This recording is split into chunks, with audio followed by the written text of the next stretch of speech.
going to circle the letter. That's the base, right? Paramount Inglewood is part of Paramount Schools of Excellence Network, which has a history of receiving both national and state accolades. The kids are amazing. The families are amazing. Principal Darius Sawyer says the majority of students are black and brown and mostly from Indy. So if you start from the post office. Further north at Anderson Preparatory Academy, CEO and Commandant Jill Barker says her charter also serves a racially and academically diverse population. We have about 24% of our students that qualify for special ed services, which is pretty high. So we're talking about a population that is in need of resources, that's in need of support. The charter movement is growing. I reviewed state records. Indiana opened its first 11 charter schools in 2002. That grew to 65 in 2011, and steady growth puts us now at 116 schools, even though dozens closed along the way.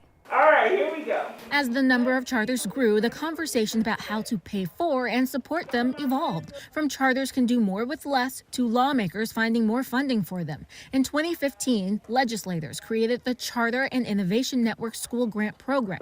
The goal is to provide more than $47 million in yearly grants by 2023. In 2020, lawmakers passed a bill allowing districts to share tax dollars with charters.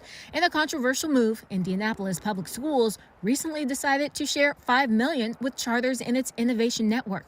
But in both those cases, not all charters are eligible for the money, which is why many support a push to give charters more access to local tax dollars.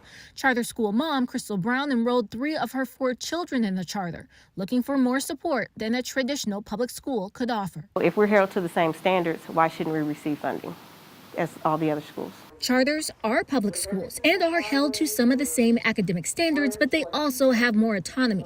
A proposal to force school districts to share local tax dollars with charters appears to have stalled because it did not get a hearing in the Senate.